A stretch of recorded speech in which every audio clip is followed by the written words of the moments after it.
তোমার নাম শীতল না? খুন করে জেল খাটছো, তাই না? হঠাৎ কারো মুখে নিজের নাম শুনে দৃষ্টি তুলে তাকালো শীতল। সামনে দাঁড়ানো তারই বয়সের একটা মেয়ে। ছিপছিপে গঠনের মেয়েটি কেমন তাচ্ছিল্য করে কথাটা বলল। মেয়েটিকে চেনে সে, তার নাম সাবরিনা। এসে থেকেই দেখছে মেয়েটি যাকে তাকে খোঁচা মেরে কথা বলে, পায়ে পা লাগিয়ে ঝগড়া করে। পুলিশের সঙ্গে তর্কাতর্কির কারণে গত পরশু পানিশমেন্ট পেয়েছে। পানিশমেন্ট ছিল এখানকার ওয়াশরুম পরিষ্কার করা। হাসতে হাসতে একা একা করেছেও সে। এছাড়াও খাবার খেতে গিয়ে ঝামেলা করে, অন্যের কাপড় ফেলে নিজেরটা রাখে। কেউ ওয়াশরুমে গেলে বাইরে থেকে দরজা লক করে দেয়। কাজ করতে দিলে অন্যকে ধমকিয়ে করিয়ে নেয়। সবই দেখে, কিন্তু অপ্রয়োজনে কারো সাথে কথা বলে না। আগ বাড়িয়ে ভাব জমাতেও যায় না। চোখের সামনে যদি দুটো মেয়েকে গল্প করতে দেখে কিংবা হাসতে দেখে তখন কিয়ারার কথা মনে পড়ে। মনে পড়ে একসাথে কাটানো মুহূর্তগুলোর কথা। তাদের কত কথা, কত গল্প, কত স্বপ্ন পূরণ হওয়া বাকি। বিয়ের পর দুই বান্ধবীর একসাথে হানিমুনে যাওয়া বাকি। নিজেদের ছেলে মেয়েদের বিয়ে দেওয়াও বাকি। নানান অবান্তর ভাবনার মধ্যেও কত সুখ ছিল, কত খুশি ছিল। সময়ের ব্যবধানে সব শেষ, সব তুচ্ছ আজ। হারিয়ে গেছে দুষ্টুমির সঙ্গী, হারিয়ে গেছে মনের কথা আদান প্রদান করার প্রিয় বান্ধবী। এই, তুই কলেজে না গেলে আমিও যাব না বলা মানুষটি তাকে ফেলে অন্ধকার কবরে শুয়ে আছে। কতদিন দেখা হয় না, কথা হয় না, জাপটে ধরে দুষ্টু মিষ্টি খুনসুটি করা হয় না।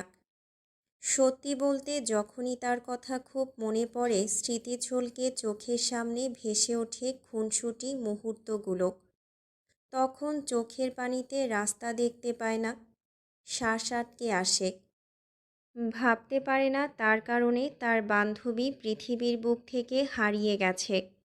আর যখনই এসব ভাবে তখন নিজেকে বড্ড অসহায় লাগে। এদিকে সাবরিনা তখনও জবাবের অপেক্ষায়, তার চোখে মুখে একরাশ বিরক্ত। শীতল জবাব দিলে দুটো খোঁচা মারার পরিকল্পনাও এঁটেছে সে। এই কাজটা বরাবরই ভালোই পারে। সত্যি বলতে মেয়েটাকে কেন জানি পছন্দ না। সব সময় চুপ করে বসে থাকে। পুলিশ থেকে শুরু করে সবাই কেন জানি তাকে নিয়ে ফুসুর ফুসুরও করে। বড় বাড়ির মেয়ে নাকি সে। তাতে কি, সে যেই হোক, এত ভেবে কাজ নেই তার। এখানে বড় ছোট সবাইকেই এক নজরে দেখা হয়। তো সে এসেছিল একটা কথা জানার জন্য। ভালোই ভালোই জানালে ভালো, নয়তো মেয়েটাকে দুটো থাপ্পড়ও মেরে যাবে। এমনি তো ধনির দুলালিদের সঙ্গে যায় না তার। একা একটা ন্যাকা ষষ্ঠী, দেখলেই ইচ্ছে করে ঠাস করে মেরে দিতে। কেন ইচ্ছে করে জানে না। তবে তার থেকেও বেশি অ্যাটেনশন পেলে তাকে তার সহ্য হয় না। সে কিছু না করলেও শত্রু মনে হয়। সাবরিনার সম্পর্কে ধারণা থাকায় কেন জানি শীতলের কথা বলতে ইচ্ছে করছে না। তাই কিছু বলছে না দেখে সাবরিনা নিজেই বলল, কদিন পর পর লম্বা চওড়া এক পোলা দেখা করতে আহে। কে ও? কী লাগে তোর? কেন, পছন্দ হয়েছে? বিয়ে করবে? বেশি কথা কইস না তো, যা কইছি জবাব দে। ওনার নাম সোয়াইব শুদ্ধ, পেশায় সায়েন্টিস্ট। যেমন চেহারা তেমনই টাকা পয়সা। ফোন নাম্বারও মুখস্থ আছে। দেব? তোর কি লাগে? আমার শ্বশুরের পুত। দেবর নাকি ভাসুর? বর। কি, তুই বিবাহিত? বিশ্বাস হলো না? আমারও হয় না। এতদিন দূরে থাকলে মনে থাকে নাকি? সত্যিই তোর জামাই লাগে নাকি ভং মারাইতাছোস? শুধু জামাই না, চাচাতো জামাই। চাচাতো জামাই মানে? সে এক সময় চাচাতো ভাই ছিল। দেখতে শুনতে ভালো, টাকা পয়সাও মেলা। তাই দেখে প্রেমের জালে ফাঁসিয়ে জামাই বানিয়ে নিয়েছি। সে এখন আমার বাচ্চার বাবাও। তোর বাচ্চাও আছে? শীতল জবাব দিল না, আপেলের একটা টুকরো মুখে পুরে বিরক্ত নিয়ে চিবাতে লাগল। সাবরিনা কয়েকবার জিজ্ঞাসা করলেও জবাব পেল না। কেন জানি কথা বলতে ইচ্ছে করছে না। আজ সকাল থেকেই কেন জানি অস্থির অস্থির লাগছে। কিছুতেই নিজেকে শান্ত করতে পারছে না। বিপদ আসার আগে যেমন লাগে ঠিক ওই রকম আর কি। আজকে শুদ্ধর আসার কথা ছিল, কিন্তু আসেনি সে। সারাদিন অপেক্ষা করেছে, আসেনি সে। এমনটা তো হয় না। যেদিন আসার কথা থাকে ঠিকই চলে আসে। ক্লান্ত দেহে এসে যখন তার দিকে তাকিয়ে মুচকি হাসে, কলিজাখানা ঠান্ডা হয়ে আসে। সব কষ্ট ফিকে হয়ে ওই মুখের দিকেই তাকিয়ে থাকে। কিন্তু আজ কি হলো? এলো না কেন? সবাই ঠিক আছে তো? একের পর এক যেসব হচ্ছে ভয়ে বুকটা ধুকপুক করতে থাকে। আল্লাহর কাছে দোয়াও করে যেন আর বিপদ না আসে, আর কাউকে হারাতে না হয়। এসব নানান চিন্তায় ভালো লাগছে না কিছু। এদিকে যেই দেখতে আসে নানান রকম খাবার নিয়ে আসে। শুদ্ধ একগাদা ফল পাঠিয়েছিল, এখনও শেষ করতে পারিনি। অল্প করে পাঠালেও হয়, কিন্তু না, এমনভাবে জিনিসপত্র পাঠায় যেন এটা শ্বশুর বাড়ি। বেশি বেশি দেয় যেন 14 গোষ্ঠী নিয়ে খেতে পারে। বারণ যে করবে শুনলে তো? শুনবে তো না, বরং একই ভাষণ দেবে। এখন পুষ্টিকর খাবার দাবার খেতে হবে, বেশি করে পানি পান করতে হবে। শরীর দুর্বল, পুষ্টিকর খাবার না খেলে অসুখে পড়বে। যুক্তিতে সে আজীবনই সেরা, তার সঙ্গে পেরে ওঠা এত সোজা না। কিন্তু মনে রং না থাকলে ঘুরে ফিরে না খাওয়া যায়। গলা দিয়ে খাবারই নামতে চায় না। আজকে মহারাজের আসার কথা। তাকে খুঁটিয়ে খুঁটিয়ে দেখে ধরে ফেলবে খাওয়া দাওয়া ঘুমের অনিয়ম হচ্ছে। তখন বকবে না, তবে ঠান্ডা স্বরে দেখা করতে না আসার হুমকি দেবে। তাই গতদিন থেকে বেশি বেশি ফলমূল খেতে শুরু করেছে। সারা বছর না পড়ে পরীক্ষার আগের দিন রাতে পড়তে বসলে যেমন হয়, তার অবস্থা ঠিক তেমনই। সে অবশ্য কিছু নষ্ট না করে যতটুকু পারে খায়, নতুবা কাউকে দিয়ে দেয়। আজও তাই করেছে। শুদ্ধর জন্য অপেক্ষা করতে করতে সকাল পেরিয়ে দুপুর হলো। দুপুর গড়াতে থাকলো নিজ নিয়মে। অস্থির হয়ে দুপুরের খাওয়া হলো না। বিকাল 4টার পর দেখা করতে দেয় না। বাড়ির লোক আসবে, দেখা হবে। এইটুকু মুহূর্তের জন্য চাতক পাখির ন্যায় অপেক্ষা করে, অথচ এলো না সে। এসব ভাবতে ভাবতে তার চোখ ভিজে এলো। চোখের কোনা বেয়ে আপনা আপনি জল গড়াতে লাগলো। হঠাৎ খবর এলো তার বাড়ি থেকে লোক এসেছে। কথাটা শোনা মাত্রই তড়িৎ উঠে বসল। চোখ মুছতে মুছতে দৌড়ে গেল সেদিকে। 4টা বাজতে মাত্র 20 মিনিট বাকি। অনেকে কথা বলে চলেও গেছে। সে যেতেই আরও দুজন চলে গেল, উপস্থিত থাকলো মাত্র দুজন। নিজের বাড়ির লোকেদের সাথে কথা বলায় ব্যস্ত তারা। শীতল লোহার জালের ওপাশে দাঁড়িয়ে খুঁজল কাঙ্ক্ষিত মানুষটাকে, কিন্তু পেল না। তখন আরও একজনের সময় শেষ দেখে আরেক আপনজনের থেকে বিদায় নিয়ে চলে গেল। থাকলো সে আর আরেকটি মেয়ে। সময়ও চলে যাচ্ছে, অথচ শুদ্ধ আসছে না দেখে শীতল অসহায় দৃষ্টিতে এদিক ওদিক তাকালো। কই সে? উঁকি দিয়ে কাজ হবে না জেনেও উঁকি মারতে লাগলো। এই মুহূর্তটুকু তাদের জন্য কতটা দামি শুদ্ধ কি তা ভুলে গেছে। তখনই দরজা পেরিয়ে ধীরে ধীরে রুবাব এলো, দাঁড়ালো তার সোজাসুজি। শুদ্ধ না এসে রুবাবকে দেখে অবাক হলো, কেন জানি অদ্ভুত লাগলো। রুবাব কখনো এক দৃষ্টিতে তার দিকে তাকিয়ে থাকে না। এত মরণ তৃষ্ণা থাকে একজন প্রেমিকের চোখে, আর ভাইদের চোখে থাকে স্নেহ। শীতল কেন জানি না চাইতো জোরপূর্বক হেসে এক ধাপ পিছিয়ে গেল। তাকে পিছাতে দেখে রুবাব বলল, কেমন আছো বাবুই?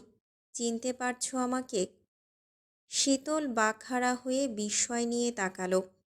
রুবাবের কণ্ঠস্বর তো এমন নয়, এটা তো ইয়াসিরের কণ্ঠস্বর। অনেকবার খুব কাছ থেকে শুনেছে, মনের ভুল হতেই পারে না। তাছাড়া তাকে বাবুই বলে শুধু ইয়াসির ডাকে। কিন্তু সে এখানে কেন? কার মাধ্যমে এসেছে? এত রিস্ক নিয়ে আসার কারণ কি? তার মনোভাব বুঝে ইয়াসির কোনো কিছু না ভেবেই চোখের কালো লেন্স খুলে ফেলল। তখনই চোখে পড়ল সমুদ্রের মতো সুন্দর একজোড়া নীল চোখের, যে চোখের দিকে তাকালে আরেকবার তাকানোর ইচ্ছে জাগে। না চাইতেও সৌন্দর্যের প্রশংসা করতে হয়। এবার সুস্পষ্ট এটা ইয়াসিরই। অবাক করা ব্যাপার হচ্ছে সে রুবাবের ছদ্মবেশে, আর ইয়াসির রুবাবের থেকে হাইটে একটু বেশি লম্বা। হাইট পুরোপুরি ম্যাচ না করলেও নিখুঁত তার ছদ্মবেশ। এভাবেও ছদ্মবেশ নেওয়া সম্ভব? চোখে কালো লেন্স না লাগালে বোঝার উপায় নেই এটা নীল চোখওয়ালা। কণ্ঠস্বর শুনে বুঝল এটা ইয়াসির, নয়তো রুবাব ভেবে ভুল করেই বসত। শীতল হতবাক হয়ে তার আপাদমস্তক দেখল। তারপর ধীরে সুস্থে জিজ্ঞাসা করল, আপনি এখানে? ইয়াসির সেই কথার ধারের কাছে না গিয়ে একদৃষ্টিতে শুধু তাকিয়ে রইল। এরপর আদুরে সুরে বলল, বাবুই, যাবে আমার সাথে? কোথায়? যেখানে থানা পুলিশ থাকবে না, যেখানে থাকবে মুক্তি, স্বাধীনতা আর অনেক অনেক আদর, যত্ন আর ভালোবাসা। না। কেন? জামিনের চেষ্টা চলছে, খুব তাড়াতাড়ি মুক্তি, স্বাধীনতা পেয়ে যাব। আর রইল আদর, যত্ন আর ভালোবাসার কথা, ওসবের জন্য তো আমার বাড়ির লোকেরা আছে। আমার কোনো কিছুই তোমার প্রয়োজন নেই, তাই না? না। তোমাদের ভদ্র সমাজে যারা অতি ভদ্রতা দেখায় তারা মুখোশধারী। এরা এক একটা টাকার পোকা। এসব পোকাদের টাকা দিয়ে কেনা যায়, নতুবা প্রাণের ভয় দেখিয়ে স্বার্থ হাসিল করা যায়। করা গেলেও আমার হয়ে কিছু করবেন না আপনি। জামিন পেয়ে যদি কখনো জানতে পারি আমার জামিনের পেছনে আপনার হাত আছে, তাহলে ওয়াদা করছি সেই মুহূর্তে আমি সুইসাইড করব। এতটাই ঘৃণা? প্রিয়জন না করলে অন্তত প্রয়োজনে পাশে থাকতে দাও। প্রিয় মানুষ কেড়ে নিয়ে কি আর প্রিয়জন হওয়া যায়? উপহাস করছো? উপহাস কেন করব? যা সত্যি তাই তো বললাম। নয়তো এই বেশে এই অসময়ে আমার সামনে কেন মিস্টার খান? আসতে পারি না? তুমি না হয় আপন না ভাবো, আমিও কি ভাবতে পারি না? ধরে নাও নিজের মনকে সুখী করতেই আজ আমি এখানে। অন্যের সুখ কেড়ে নিয়ে নিজে সুখী হওয়া যায় বুঝি? যাই হোক, বলুন দেখি, এখানে আমাকে দেখে কেমন লাগছে আপনার? ইয়াসির জবাব দিল না।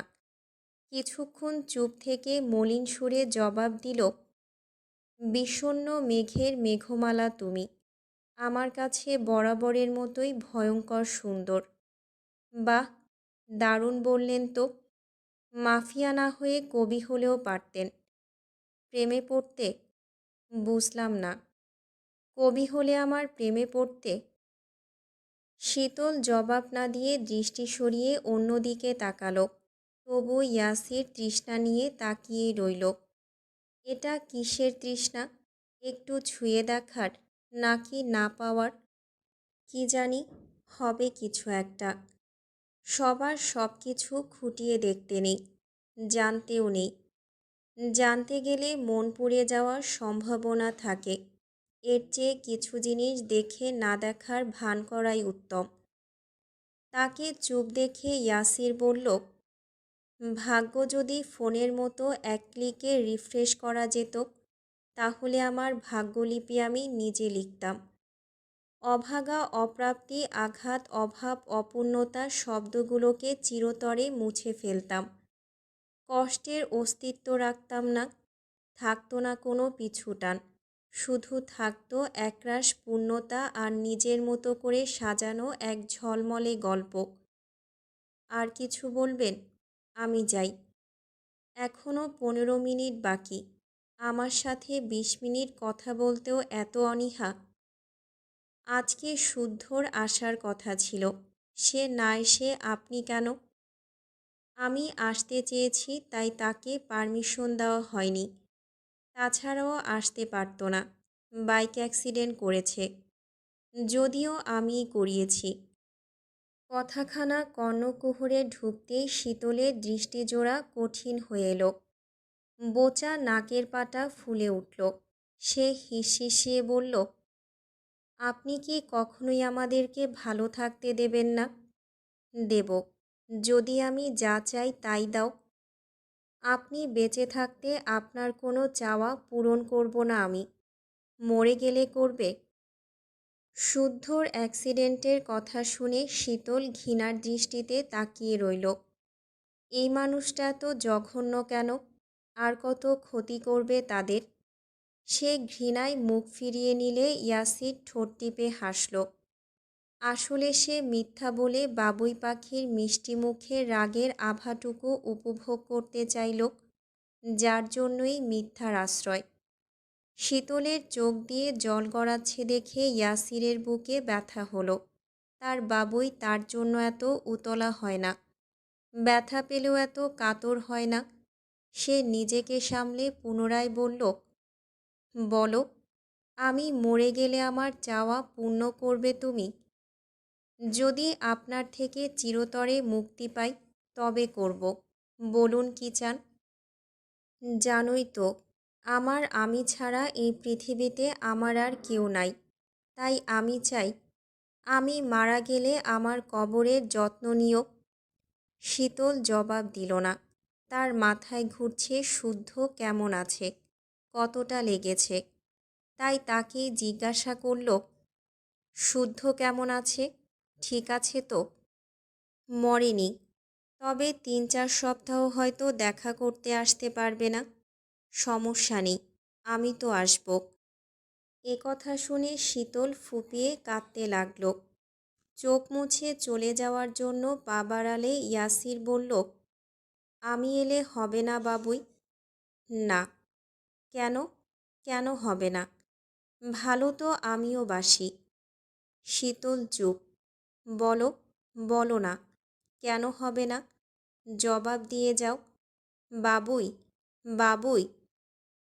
ইয়াসির ব্যতিগ্রস্ত হয়ে পাগলের মতো একই কথা জিজ্ঞাসা করতেই থাকল।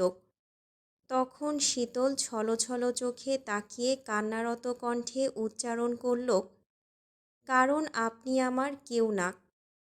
কথা শেষ করে শীতল চলে গেল। ইয়াসির এত ডাকল, তবু একবার ফিরে এলো না মেয়েটা। দেখল না তার ছোট্ট একটা কথায় মাফিয়া কিং ভেঙে চুরে চুরমার হয়ে গেছে। বাচ্চাদের মতো হাতে মুখ ঢেকে কাঁদছে। তার বলা কথার প্রেক্ষিতে বিড়বিড় করেই যাচ্ছে, আমি কারো কেউ না, কেউ আমাকে চাইল না। আকাশের দিকে তাকিয়ে সেদিনের কথাগুলোই মনে করছিল শীতল। মনে হতো না, এখানকার একটা মেয়ের নাকি ভাই হয়েছে, ভাইয়ের নাম রেখেছে ইয়াসির। মেয়েটা গল্প করছিল সে যাওয়ার পথে শুনেছে। নাম শুনে তখন নীল চোখের ইয়াসিরের কথা মনে পড়েছে। সেদিন ইয়াসির বলেছিল শুদ্ধ নাকি অ্যাক্সিডেন্ট করেছে, তার সাথে নাকি দেখা করতে আসতে পারবে না। অথচ কদিন পরই শুদ্ধ এসেছিল। তাকে সুস্থ অবস্থায় দেখে আল্লাহর কাছে শুকরিয়াও জানিয়েছিল। ইয়াসির সেদিন মিথ্যা বলেছিল, সেটা পরে বুঝেছিল সে। তবে কেন মিথ্যা বলেছিল এটা অজানাই রয়ে গেছে। উনিও আর দেখা করতে আসেনি। বর্তমানে এখন বাজে বেলা 12টা। সায়ন নির্বাচন অফিসে গিয়ে এত বড় কাণ্ড ঘটিয়ে এসেছে এটা বাড়ির কেউই জানে না। শুদ্ধ আগ বাড়িয়ে কিছুই বলেনি। নিত্যদিনের মতো যে যার কাজে ব্যস্ত। সায়ন ঘুরে ফিরে অনেক আগেই বাড়ি ফিরে এসেছে। শারাফাত চৌধুরী অফিসে গিয়েছিলেন, ফিরে এসেছেন দুপুরের আগে। ফ্রেশ হয়ে নামাজ পড়ে সিতারাকে বললেন ছেলেমেয়েরা যেখানেই থাকুক সবাই যেন বাড়ি ফেরে। দুপুরের খাবার একসাথে খাবেন।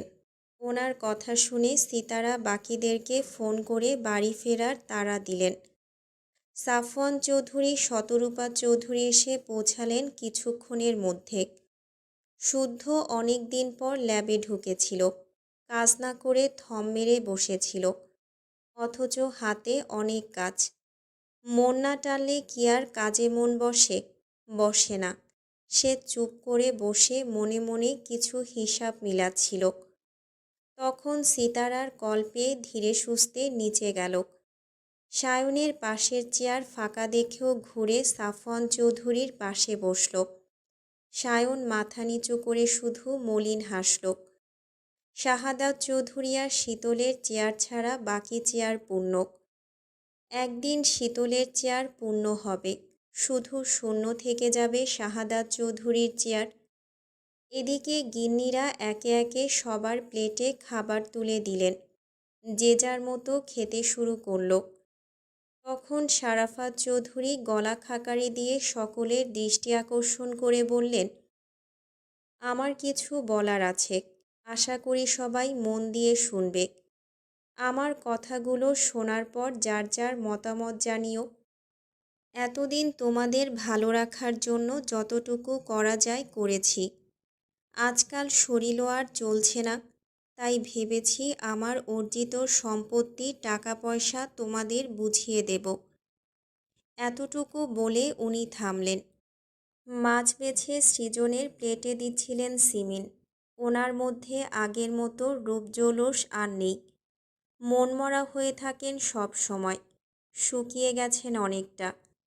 চোখের নিচে কালি জানান দিচ্ছে নির্ঘুম রাতের সাক্ষী। একটা মেয়ের জীবনে স্বামী তার অহংকার, স্বামী অলংকার, সেটা আবার প্রমাণিত হলো। উনি সিমিনের দিকে এক পলক তাকিয়ে ভাত নাড়াচাড়া করতে করতে বললেন, সিমিন, শাহাদাতের শেয়ার তোমাকে বুঝে নিতে হবে। এ কথা শুনে সিমিনের হাত থেমে গেল। উনি মুখ কাচুমাচু করে বললেন, ওগুলো কি আর আমি বুঝি ভাই? ওসব নিয়ে কি করব আমি? তা বললে কি হয় পাগলি? তোমার শীতল স্বর্ণের ভবিষ্যৎ আছে না? আপনার ভাই চাকরি সূত্রে অনেক টাকা পেয়েছে। শুদ্ধ 1 টাকাও খরচ করতে দেয়নি, বরং ব্যাংকে আমার নামে ফিক্সড করে এসেছে। শীতলের পেছনে কত টাকা যাচ্ছে, সায়নের চিকিৎসার জন্য খরচ হচ্ছে। শুদ্ধকে কত করে বললাম ওখান থেকে কিছু খরচ করতে, শুনলই না। উল্টো পাগলটা আমার হাতে টাকা গুঁজে দিয়ে বলল, আমার যখন যা খেতে ইচ্ছে করে যেন কিনে খাই। এতদিন মাথার উপর আপনার ভাই ছিল, এখন আপনারা আছেন। আমার কতগুলো ছেলে মেয়েরা আছে, আমার আর কি লাগবে? এতদিন এসব ছাড়া যেমন চলেছি, আমাকে আর এসবে জড়ায়েন না ভাই। আমি এসবের ভার সইতে পারবো না। এটা আবেগের কথা হয়ে গেল। বেঁচে থাকতে হলে অর্থের প্রয়োজন। আর শাহাদাত এসব করেছে তোমাদের জন্যই, তোমাদের ভালো থাকার জন্য। আমার ভাইয়ের আমানতটুকু তোমাকে বুঝিয়ে দিয়ে আমাকে দায়মুক্ত হতে দাও বোন। জীবন থেকে সবচেয়ে দামি সম্পদ হারিয়ে ঠিকই বেঁচে আছি। ওসব সম্পত্তি টাকা পয়সা দিয়ে আর কি হবে? ওগুলো যেমন আছে তেমনই থাক। শারাফাত চৌধুরীর চোখ জোড়া জ্বলতে শুরু করল। কৌশলে চোখ মুছে নিয়ে এবার শুদ্ধ আর সায়নের উদ্দেশ্যে বললেন, আগামীকাল উকিল আসবে, বাড়িতে থেকো। শুদ্ধ বলল, ওসব হিসাব নিকাশ বরাবরই কম বুঝি আমি। আমাকে এসবে জড়িও না, জরুরি কাজ আছে। কাল সারাদিন বাড়িতেই থাকবো না।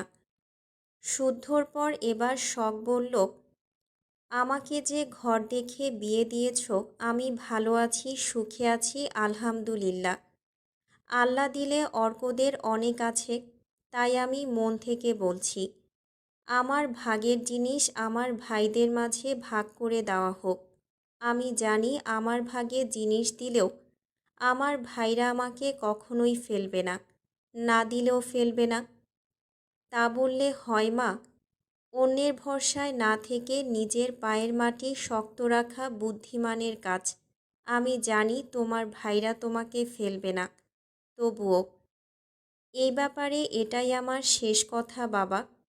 এবার উনি রুবাবের দিকে তাকালে রুবাব দাঁত বের করে হেসে বলল, শিপে বসে ব্যবসার হিসাব রাখার সময় কই মামা। ঐশ্বর্য নিজেও তার পেশা নিয়ে খুশি। এবার সায়নের দিকে তাকিয়ে দেখলেন সায়ন আপন মনে খেতে ব্যস্ত। একে বলা যা না বলাও তা। তবুও ভাবলেন কিছু একটা বলবেন, কিন্তু সায়ন টু শব্দও করল না। তাই হতাশ হয়ে বেসিনে হাত ধুয়ে যাওয়ার জন্য পা বাড়াতেই সায়ন বলল, আমাকে শুধু একটা ব্রাঞ্চের দায়িত্ব দাও বাবা। রাজনীতিতে যেহেতু থাকছি না, বউ বাচ্চাকে খাওয়াতে পড়াতে তো হবে। সায়নের কথা শুনে ওনার পা জোড়া থেমে গেল। উনি হতবাক হয়ে ঘুরে তাকালেন ছেলের দিকে। ভুল শুনলেন ভেবে আবার বললেন, কি কি বললে তুমি? নির্বাচন স্থগিতের আবেদন জমা দিয়েছি, এসবে আর থাকছি না। অন্যরা হতবাক হয়ে তাকিয়ে রইল, কিন্তু শারাফাত চৌধুরী কথাখানা শুনে দৌড়ে ছুটে এলেন সায়নের কাছে। সায়নের বুকে পিঠে হাত বুলিয়ে বললেন, সত্যি সত্যি বলছিস বাপ? এসবে আর থাকবি না? থাকিস না। আমি নিজ হাতে কাজ শেখাবো তোকে। ওসব না করলে কি হবে? কিছুই হবে না। আমি খুশি হয়েছি আব্বা। কবে অফিসে যাবি তুই? আমার অফিসে বসবি তুই। আমার চোখের সামনে রাখবো তোকে। শুনলে সিতারা, আমার ছেলের এতদিনে সুবুদ্ধি হয়েছে। সায়ন মুচকি হেসে শক্ত করে বাবার হাতখানা চেপে ধরল। খুশির চোটে শারাফাত চৌধুরীর কণ্ঠরোধ হয়ে গেল। চোখ জোড়া ভিজে উঠল। উনি সায়নের কপালে চুমু এঁকে বললেন, সন্তানের মৃতদেহের ভার পৃথিবীর সব পাহাড়ের চাইতেও ভারী। এই যন্ত্রণার কাছে জগতের বাকি সব কষ্ট ফিকে রে বাবা। যে মুখে বাবা ডাক শুনে কলিজা জুড়িয়েছি, সেই মুখের উপরে কবরের মাটি দেওয়ার মতো দহনার কিছুতে নেই। আমি সন্তান হারানোর ভার সইতে পারবো না রে বাবা। আমার ভেতরের সবটুকু শক্তি নিঃশেষ হয়ে গেছে। তুইও সব ছেড়ে দে, বাবা আছি তোর পাশে। সায়ন ওনার হাতের উল্টো পিঠে চুমু খেল, মাথা নাড়িয়ে সম্মতিসূচক জানালো, অর্থাৎ রাজনীতিতে নিজেকে জড়াবেন আর। তখনই তার শুদ্ধর চোখে চোখ পড়ল। মুখে না বললেও শুদ্ধর চোখ যেন বলে উঠল, দিন শেষে তুমি ভালো থাকবে তো?